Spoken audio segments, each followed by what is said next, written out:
Welcome, everybody. Here we are, Dick, Linnea, and Sharon, back with Hollywood Progressive. This time we're talking with Charlie Pacello.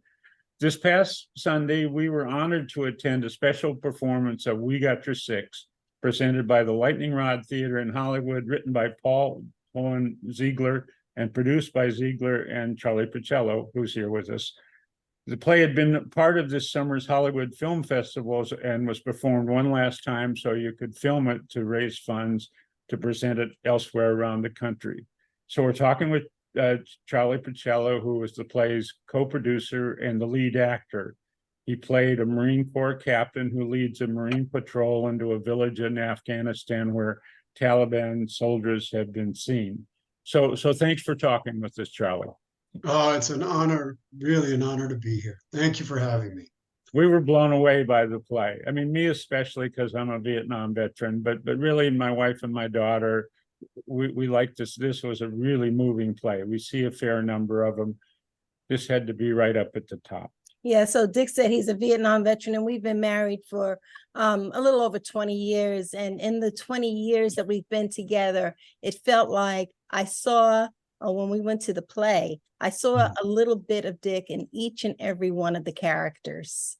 And it's kind of, in some ways, it kind of helped me to know him better because as is often the case with veterans, they don't talk very much about their experience when they were in battle. And he's a combat wounded veteran, wounded twice. And for the first 10 years of our marriage, I never knew any stories, except for seeing his scar. I would not have known that he was in Vietnam. So can you talk to us about how the stories came together? I remember you were saying something that this was a collaborative effort. Yeah, it was a collaborative effort. Paul and I started Lightning Rod Theater about 2009. We were in New York. We were doing a play out there, and we decided, hey, let's do our own little theater company so we can put on our own shows, different things that are important to us. And as a veteran, veteran issues, veteran problems, challenges is something that's very important to me. I was an Air Force veteran. I went to the Air Force Academy and come from a family of veterans. My dad was in Vietnam.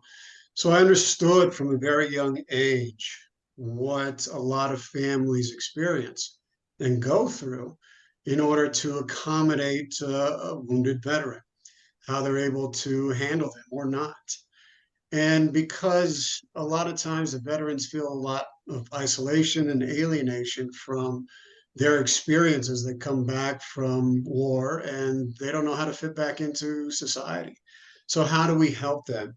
And so we wanted to start putting together plays that shared veteran stories that helped to be a bridge to the greater community that the veterans serve so that their stories could be heard.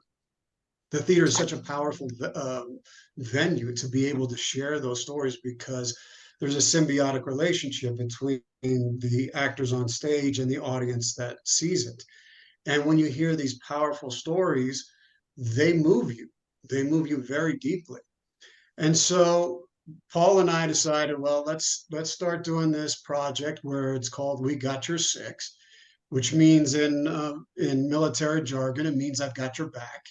And we'll share these stories. And so we collected stories from a veteran friend of mine. He runs a nonprofit in South Carolina that he collects stories. And so they were written stories. We wanted to adapt a few of them, take some of their stories and weave it to a theatrical production that really was representative of the experience of veterans in Afghanistan. And so when the bombings in Kabul happened, a lot of the veterans were feeling this sense of, what was that all for? We lost all these people in this suicide bombing. We had this chaos at the airport, people fleeing, people falling from the sky and trying to hold on, trying to flee this country. And we had just spent 20 years of our money, our resources, and more importantly, our blood, of the sacrifices of the men and women who went there. Well, we need to try to find how we can share these stories so that we can get it out there so we don't have the same kind of problems that we had with the veterans who came out of Vietnam, where they were just left to figure it out on their own. And so Paul and I collected these stories from our friend, and we ended up taking the theme of the Kabul bombings and weaving these stories together, all these individual players that were on this unit, and how that moment affected them, that it transports them back to an event that happened where they were a unit all together in Afghanistan, and they experience a firefight.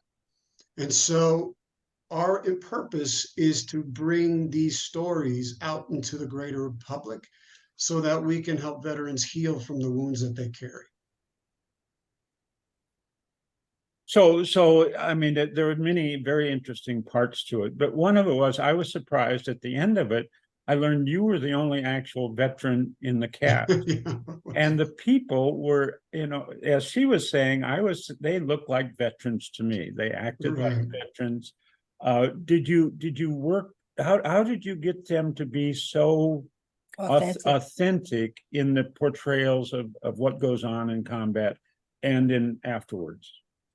Well, it was us sitting down, and first of all, we got really lucky. I mean, we had some fantastic actors in this performance, really dedicated performers that really wanted to commit to the material. They understood what we were trying to do, that we're going out there to not only bring healing, but restoration and catharsis, to achieve that cathartic element where we're purifying the wounds, those deep core soul wounds that these people carry. And so we needed people that could really dive into the material. And it wasn't easy. They had to really, learn. I had to kind of coach them into what the military culture is all about. How, it's only 1% of the population that serves. And so how do we connect to that 1% who's willing to give their lives for people that they've never met before? And this crosses all, demographics of our society, that people believe in those values. And yet, if you don't understand the culture, if you don't understand, what it means to raise that hand and to commit to that, to the flag, to your country, that you're going to be willing to sacrifice your life for people, to do that, and to be in the battlefield in these horrible conditions. How do you get people to connect to that material? And we just had, we were really fortunate in getting some great people to audition for these roles. They read it, they loved it, they saw the purpose behind it, and utilizing their skill set, and then me helping to kind of connect them to what that military culture is like, enable them to really get into these characters and to dive deep into what it means to be a soldier in Afghanistan, to be a Marine, to be able to identify with their challenges, their struggles, their losses, their, when you're out in the field out there, you're just focused about survival and making sure that your buddy gets back alive, because their families, their children, you've spent time with them, you've done things that only you have done with this group in going through boot camp and going through your training, and now you're in country here. And how do you keep each other alive? How do you keep each other moving to the next day? And so being able to imbue, we had a lot of discussions about it. We had a lot of discussions about the individual roles. We had, Derek Ocampo, who plays De Rivera, and De Rivera was a medic. So medics have a certain, specific culture and things that they have to focus in on. You can't, if you have an injured soldier out there on the field, you can't be showing any kind of emotion, because they're going to mirror what you do on the field. And if you're panicking, they're going to panic. And if they've lost their legs, like one of the characters in our plays does, it was played brilliantly by Cameron Gregg, you can't lose that in front of them. And they're looking to you for that strength. And then you have Christopher Wood, who plays Sergeant Stowers, who played him brilliantly. He was the moral heart of the play. He's the one who has to play that balance of what's okay and what's not okay. How do I keep my men safe? How do I keep them morally competent? How do I keep them from losing control when they are forced to do things that might be questionable? But you have to do it because you got to make sure that everybody stays alive. You had Demetrius Hartman, who plays this character who's the very wild Marine, who's very gung ho about it, and he plays him brilliantly. And each of these characters are just a piece of what the whole military experience is about. And then you had Brittany DeLynn, who plays Jessica, who was this fighter pilot, and this introduction of women as well into the military and taking on combat roles and lead roles, being a pilot and coming into the firefight and having to stay steady and to stay calm amidst the chaos that was happening around. And this was her first time on stage, and she played her character brilliantly. And she was so honest and vulnerable and true. And you know, veterans, which is such a compliment, Dick, when you mention it, that you didn't know that any of these actors, beside myself, was a veteran, that they were able to play it with such aplomb, to play their characters with such clarity and purpose, that the veterans in the audience didn't even recognize that they weren't veterans, which is a compliment to their prowess as of being of their capabilities as actors. And you know, as veterans, we're very sharp. We tune into it. We can see if somebody's being true or authentic or not. And when we've received a standing ovation, though everybody earned it. And then we had Muheen Jahan, who played Farhad, who was our translator. And he's the one that keeps the communication alive for those people that are in a foreign country that are fighting an enemy that they don't know who that enemy is going to be. You know, it could be in that village. It could be the person next to them. As you know, in Vietnam, you had, you know, kids that would come up to you that would be friendly, and then they would be booby trapped. And so you are constantly wondering who's on your side and who's not. And so our translators become these vital links that help to us to communicate to the people that we're trying to serve and protect, and maybe and give them a better life, and also to help keep your men alive. So it was an ensemble performance that without everyone doing their part, I don't think it would have had the same effect that it did for everybody that came to the show. I feel so privileged to have worked with all of them. I mean they were just like it was the best play I think I've ever done. I mean, it was just that kind of camaraderie that you hope for. And we also had team building exercises. Like, everybody enjoyed being with each other. And I think that's so important when you're doing any kind of a play, to have that sense of we're all together in this. And everybody, there was no ego, there was nobody trying to, you know, compete with one another. We were all out there to give the best performance because we were doing it for our vets. Nia, Yeah. do you have a comment? I do. Yeah, I'm glad you mentioned that last part about, you know, your guys' camaraderie. The chemistry on stage was really something to see. Earlier we mentioned that the show that we saw was sort of to help raise funds for things, and I was curious if you could talk about, do you have any future plans in the works, and what your goal is with this, what you would love to, where you would love to see this eventually be, you know, all those things. And maybe in line with that, because I know you get a lot of help from different organizations, if you could mention some of the organizations that worked with you on this fantastic play. Oh, well, thank you. And I love your question. Yes, I mean, with this, this is a collaborative effort. We had a lot of people that participated to make it possible. We had, of course, Bullets and Band-Aids, which is the organization where we collected the stories. Robert Layup was my friend there. He was a veteran. He was in Afghanistan. And he's the one who collected the stories. And then we took the ones and adapted them for the stage. And then, of course, Lightning Rod, we're all about sharing these stories and taking them and putting them together. But we have other organizations called the Mindful Warrior Project or Mindful Veteran Project, and that's led by Gail Sofer. And that's about bringing mindfulness practices to veterans all around the Los Angeles area. And I worked with Gail for many years, bringing mindfulness practices to vets down on Skid Row. And if you've ever been down to Skid Row, it is one of the most difficult, painful places on the planet.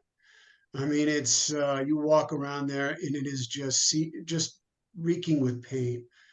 And we would go down there, and there's a facility that would welcome veterans into, that to come off of the street. And we would go down there to bring these meditation, mindfulness practices to our vets. And not all the veterans participated, but what the ones that did were finding peace in the midst of hell. In this 1 hour that we would share, they would finally be able to calm themselves down, to be able to really get into a space where, wow, I can feel myself again. I don't have to feel the trauma, the anxiety, the pain of my past. I can actually start to separate my past from where I am right now. And all of a sudden they would brighten up and they would become alive again. And Gail and I brought Greek stories and stuff down to our veterans down on Skid Row. And we actually did, part of my work is rooted in my graduate studies. I studied theater and psychology to try to find a way to bring theater and healing together the way the ancient Greeks had done. The ancient Greeks, 2,500 years ago, they're the ones who introduced theater to the world. When Aeschylus, who was a grunt soldier in the Battle of Marathon, and it's actually the only thing he ever wanted to be remembered for, even though he wrote these brilliant plays. He just wanted to remember as being a part of the Athenians who beat the Persians when they tried to invade Greece, because those Athenians protected it and gave democracy in its very fragile state an opportunity to blossom. And it gave birth to people like Socrates and Euripides and Sophocles and Aristotle and Plato and all these great minds that helped to give us the very foundations that Western civilization is based on. And so the Greeks, all of them were veterans. And so these were veterans acting in veteran plays. They were trying to expunge and clear out the pain that they had carried with them through the retelling of the stories. I mean, The Persians is a brilliant play, and it's from the perspective of the defeated, which is amazing to think about it. At that time when it was all about glory on the battlefield and these heroic endeavors, here Aeschylus is talking about the pain of the defeated and what that meant, and how the sorrow and the grief and the angst of all those people that were lost for nothing. And this is a play that was written 2,500 years ago. And by telling it in those ways, we're able to cleanse our own grief. A lot of the time, vets aren't able to tap into the grief that troubles them, to the grief that haunts them, the trauma, the pain, the loss of the buddy that they were just talking to just a few minutes ago. The horrible atrocities that are part and parcel of the war experience. They are inescapable. And so you're haunted by these memories, by the dead, by the people that you may have taken their life. There's stories of people being haunted by those memories. And so these are ways of, and because that you can't touch it, you start to dissociate from that experience. And so now you've got the image that you portray outside to the rest of the world, but you're haunted by this part of you, this troubled part of you. And it just takes a trigger, an image, a smell, something that ignites that memory. And then all of a sudden you're right back there again. And then you're back stuck in that pain. And so theater enables us to separate ourselves from what's going on, what happened to us, and to observe, to step back and observe, oh, this is what happened. and see all the players that were participating. And it gives us access to those things that we can't consciously access. We watch somebody else grieve and we're grieving for ourselves as well. We're watching somebody else go through incredible trauma, and that fear and that sorrow and that grief, it brings us to tears, and yet we're crying for ourselves. We're purging that pain. And so, taking those lessons from the Greeks, I wanted to be able to see if we can bring that back into modern day, bring that back into the present day. And we ended up having a veteran named Don, who I said, all right, I'd like to get your story. And I want to see if this theory works. And by being to take your story and put it into that same context. And so I interviewed him, did several interviews with him personally. And it was a very painful story. Trauma from early childhood, Marine during the 80s, war trauma, relational problems, layered. And traumas tend to get layered on top of one another. And so it was a very complex situation, dynamic. We isolated it to the archetypes that were wounded, the archetype of the warrior, the archetype of the wounded child. And I wrote a play for him. And the idea was for him to act it out, but he couldn't. So I ended up taking on the role of his story. And so I performed it in front of a bunch of veterans down there on Skid Row. There was 9 of them. And Don was on the edge. He was like, I'm going to stay by the door in case I want to leave, because in case this is too hot, I don't, I'm going to have to get out of here. And I set the stage and to invite them to participate and to watch the play. And I performed his story. And this is one of the proudest moments I've had doing theater and doing this work. After I got done, playing this story, and I had set it up that we were in the Acropolis and I was pleading his case to Athena. It was a reenactment of the myth of Orestes. For those of you who don't know what the myth of Orestes is, Orestes is haunted by the trauma of his pain, and he goes to Athena, the goddess Athena, and basically asks for forgiveness. And she gives it to him. And I finished this story, and every man in there was crying. Every veteran soldier was crying in there. And these were old, crusty guys that had been drugged out, beaten up, you name it, and they were weeping together. And this is on Skid Row. And they were embracing each other. They were holding on to each other. They were doing things that they'd never done before. They were saying, you're saying things that we've been wanting to say for so long. Don was like, you cried in places. You screamed out in places where I've been screaming inside my whole life.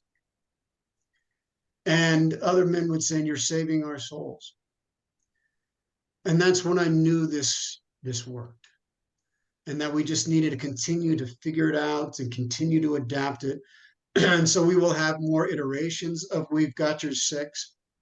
And our goal is eventually to acquire enough funds to be able to take these shows and go to different bases, go to different cities, go to the locations where the veterans are at, and the community as well.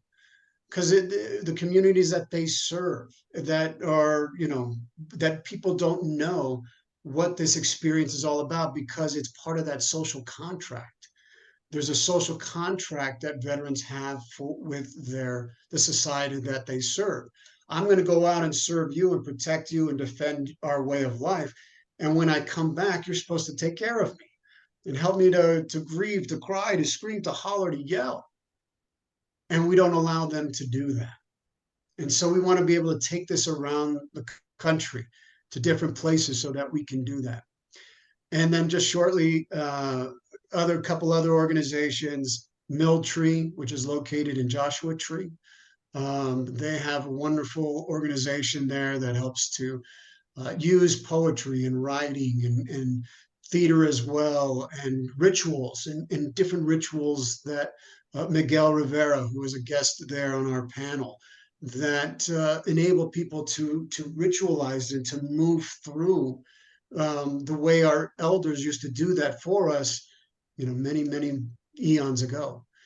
And then lastly, we also had Dr. Greg Mortensen on the panel, who is also finding ways to use theater to bring healing by, again, deploying the arts, bringing it home, using our stories from the veteran experience so that we can better communicate what it is to be a veteran, what it is to be a warrior, and how we use our weapons of destruction, how we use that, how we use our soldiers. We need to become wiser and better people, but we can't do that unless we hear what these veterans have to say. Their wisdom that they carry is immense, and that's why it's so important to get these stories out.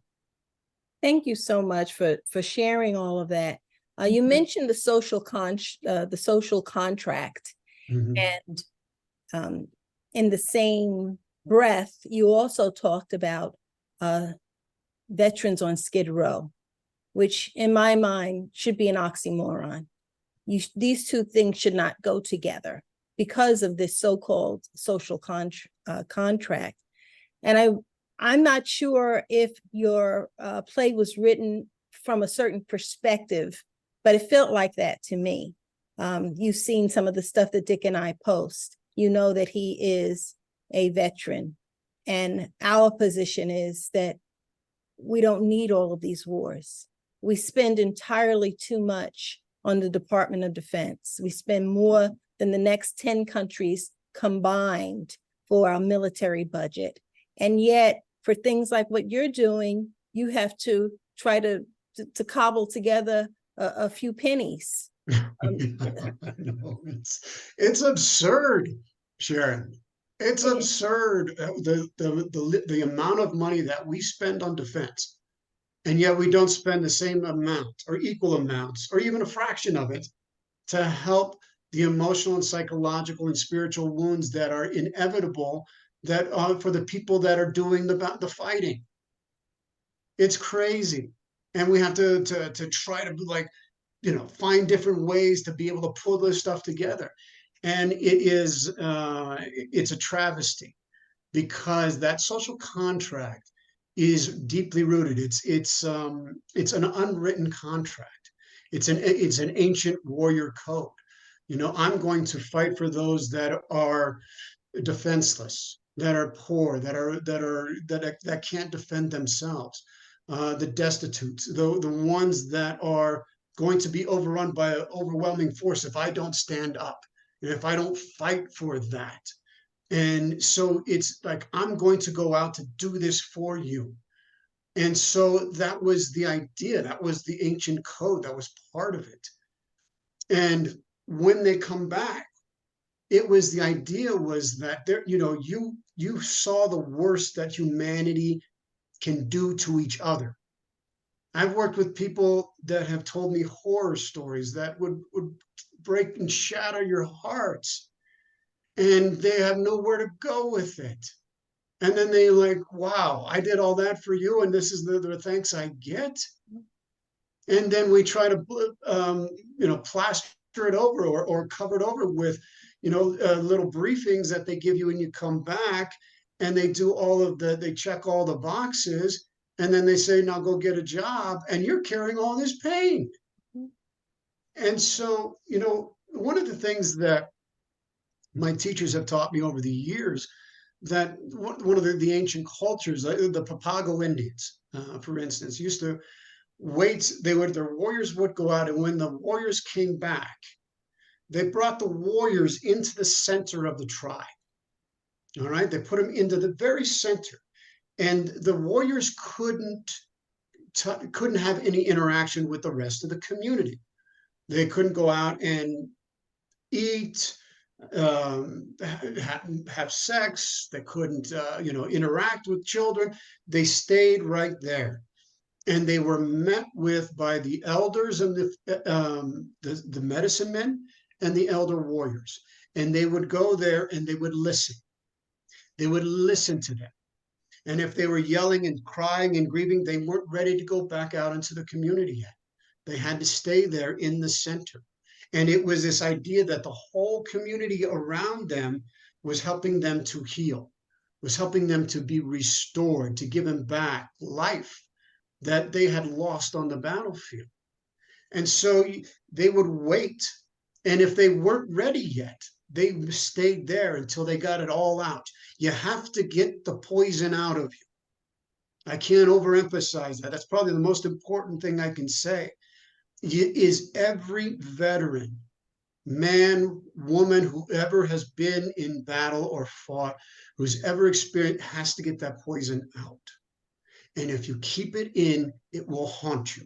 It will show up later. It will come out in symptomology of PTSD, in behaviors and actions and different things, because it's poisoning your system. It's poisoning your heart.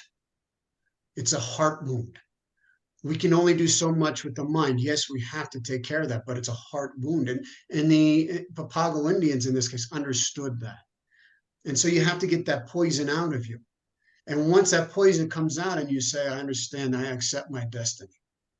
I chose this. I understand that this is part of the warrior code. This is a part of the warrior experience.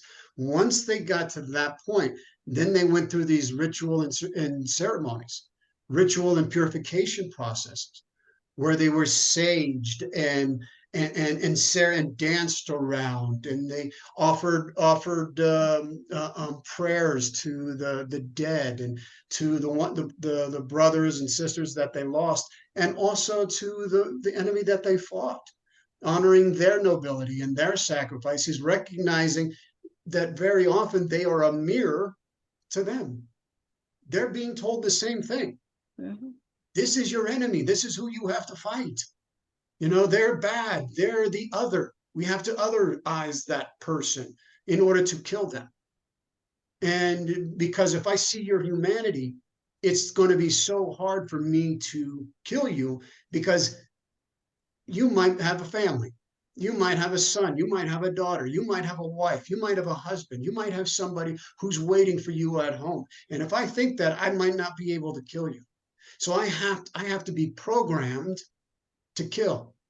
I have to be programmed to shoot. And it's effective when you're in battle. And that saves lives, but it costs so much. Yeah. And then they would go through those rituals and purification, and then it was storytelling and confession. And that's when you would be reintroduced to the community. That's when you would go out and you would share. The whole tribe would come out and they would sit by the fire. And the warriors would stand up and they would share their story. They would talk. They would share, and the tribe just listened. They didn't answer. They didn't respond. They didn't gasp. They listened deeply.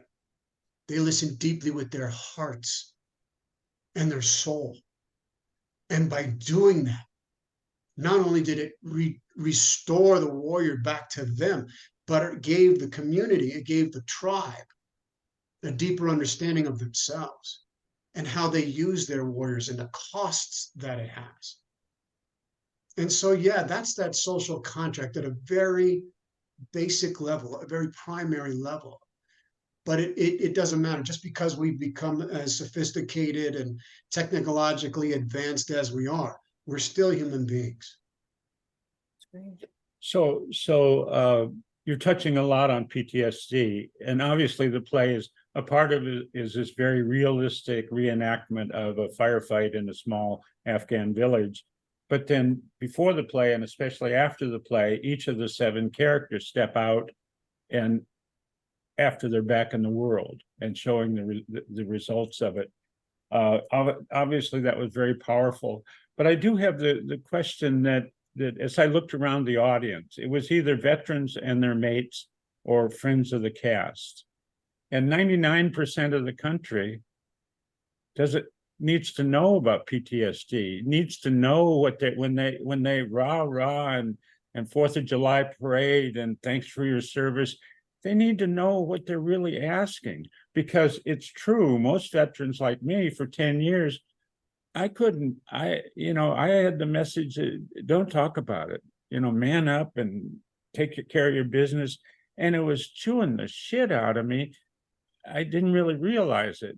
If I'd been sober part of the time, I might have recognized it, but I wasn't, So it's like the rest of the world needs to know this too. So I hear you talking about taking it to bases and veterans groups and Skid Row. Well, somehow it would be really valuable if it got to the people who think it's a good idea when we think we're going to send troops to whatever it is, In the next war. 800 bases around the world. Yeah, well, I agree with you. I mean, it needs to get out there. We're going to have this. This was video recorded. Yeah. So our last show, we were so blessed to have someone to come and film the show, because as you know, Dick, when you're in pain, you anesthetize yourself. And if you're not given proper care and recognition for what's happening, you're going to numb yourself out. When I was going through my trauma, when I was going through my CPTSD, I was numbing out. I was doing alcohol and drugs. I was just wanting to feel good.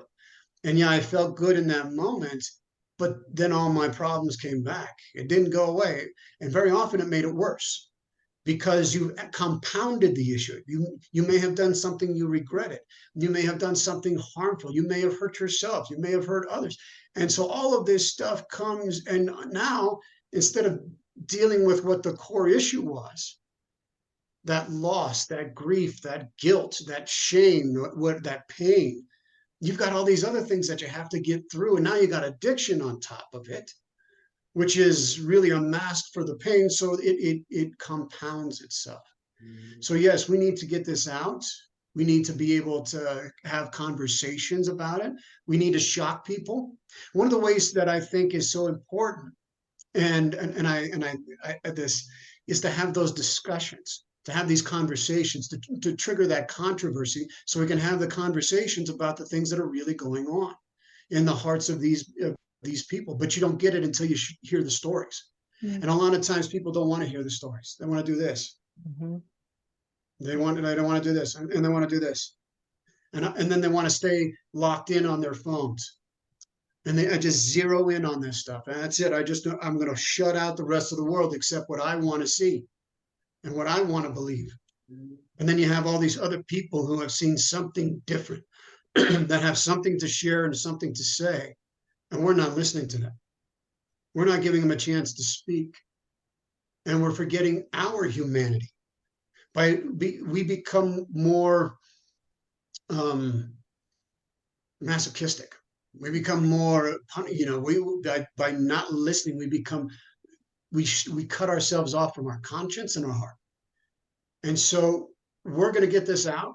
We're putting it on video. We're going to push the theater show out to as many people as we can, the talk back as well, to be able to get this to the people who need to see it, need to hear it, need to watch it, so that we can do this in person. People don't understand how important it is to do these in person. Yeah. You don't get the same kind of, when you watch the show on video, it's going to be different.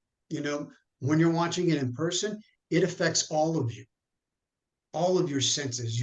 Because we communicate. Most of our communication is nonverbal. 70% of our communication is nonverbal. And so we're picking up cues as the story unfolds. And then when you hear real stories, not stories that have been imagined, not to say that they're wonderful, and especially in theater and art, it's important to have our imagination, to see a better future, for a hope for a better future. But we also got to hear these real stories. And when you hear it, it hits you differently. It wakes you up to the truth of what's really going on, of the pain that people carry. And does everybody get PTSD? No. Some people aren't affected that way. I don't know why. But the majority of us are on some level. Majority of us are changed by that experience. It is inevitable that you are going to be changed. The ones that are not changed, usually sociopathic, or are just able to compartmentalize in such a way, but they cut themselves off from their ability to feel their own emotions and to feel another. And so we have to help people to touch back into their hearts. And so getting people back to live theater, getting back to sharing these stories, because they are so impactful, it's so powerful, and it will move you in ways that are completely unexpected. And so our goal is to be able to get it out there and keep doing it. You know, we're asking for more stories. You know, you have sexual military trauma. That's a big problem for a lot of women and men too. All right. The Black community had a hard time getting recognized for the services and contributions they made in the service. Yeah. I imagine that when you went down to Skid Row, you saw a disproportionate number of veterans that were Black down there. About half. Yeah. About half of the ones, yes, absolutely, was a disproportionate number. About half of them were Black as compared to the greater population. Those stories need to be shared. Those men and women, absolutely. But we have to have people who want to support it, encourage it, and come and listen. So how can people support you? Support I mean, you have a website. How do people learn about all of the different organizations? You talk about mindfulness and how do people reach out? Come to our website. It's lightningrodtheater.com. Lightningrodtheater.com. That's where you'll be able to watch the show, the video of the show. We'll have that up probably towards the end of August. Once we get all the editing and everything done from our videographer. It should be up there by the end of August, and you can go right there. You can contact me personally at charlespacello@gmail.com, or just communicate to Lightning Rod Theater at info@lightningrodtheater.com, and we'll communicate. Also, you'll be able to get to the mindfulness, everything, all the information of all the organizations that we are connected to, that we work with. Their website and information will be available there as well. And you'll be able to get in contact with Gail, Miguel, Dr. Greg Mortensen, someone who I haven't mentioned, who's a mentor and teacher of mine, who really influenced and helped me to move through, was Dr. Edward Tick, who wrote War in the Soul and Warrior's Return. And he had a nonprofit for 15 years called Soldier's Heart, which was one of the things that saved my life and helped me to understand this holistic process of being able to move through the wound in a healthy way without pathologizing PTSD as like there's something wrong with you. Of course there's something wrong with you. You went to war. That's what happened. But that doesn't make you deficient. That doesn't mean you can't heal. That doesn't mean you can't grow. The idea is to grow bigger than the wound itself. You still carry the wound, but you don't collapse into it. You get to a stage and you can say, this is my life. This is what I participated in, and this is what it taught me. And this is the wisdom I have to share with you so that you don't repeat our mistakes, and that we can move forward together in a better, healthier, and more prosperous way, more peaceful way for all of our descendants. Right. So I have one story that I wanted to share. Maybe a dozen years ago, the assistant minister at the church we were attending at the time asked veterans to step forward and relate to the book the things they carried. So there weren't many veterans in the congregation. So me and John volunteered, and I'd spoken to a lot of AA meetings, a lot of meetings with veterans. I had related a lot. That's really kind of how I healed. That's why I was so well healed when I met Sharon. and I got up there and I told the truth, kind of like your stories. I didn't glorify things, but I didn't hide them. And I could tell like the congregation was hanging on every word. And afterwards, then John gave his later, and he had a very different experience in Vietnam. And then he pulled me to the side and said, "We don't talk about those things." I go, "Really?" So it's something that is deeply ingrained into the military psyche, the warrior psyche even. But it's, you don't tell. We keep it to ourselves. You gotta, suck it up and man through it. You gotta be able to, fight through your way through it. Real men don't cry. I think that's one of the worst Dangerous. dangerous phrases that has ever been uttered. I don't know who did. I don't know why they did it. I guess they were trying to toughen people up. But what it did is it created, it fractured part of the male's psyche Mm. somewhere down the line. That okay, I can't be connected to my emotions, so I pull that away. I'm pulled apart because I can't cry.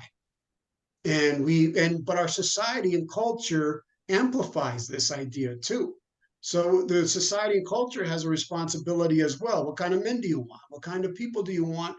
Do you want mature, emotionally available, regulated people, regulated men, or do you want them to be so completely detached that you're just objects to them? You're just pieces of a puzzle that I can maneuver and decide, okay, I want to do this, and I want to invade this country, and I want to do this, and I want to fight this, and you're just pieces, the pawn in my chessboard. Well, is that the kind of, because we need to change that cultural paradigm as well. Mm. And so by breaking by making those kinds of statements, we don't allow men to really grieve the losses that they had, to give them permission to say it's okay. It actually, what they don't understand is it makes you a better man. Mm-hmm. It makes you a stronger man. Mm. Doesn't make you weaker in any way. It makes you more human. It connects you so that when you are use force, when it is absolutely necessary, protect your family, defend your family, freedom. Those are the two things that I believe that is worth fighting. But I'm going to do that only in the most extreme cases.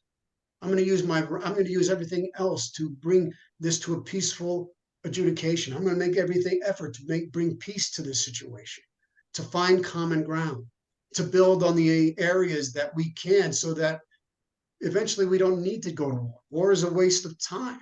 It is over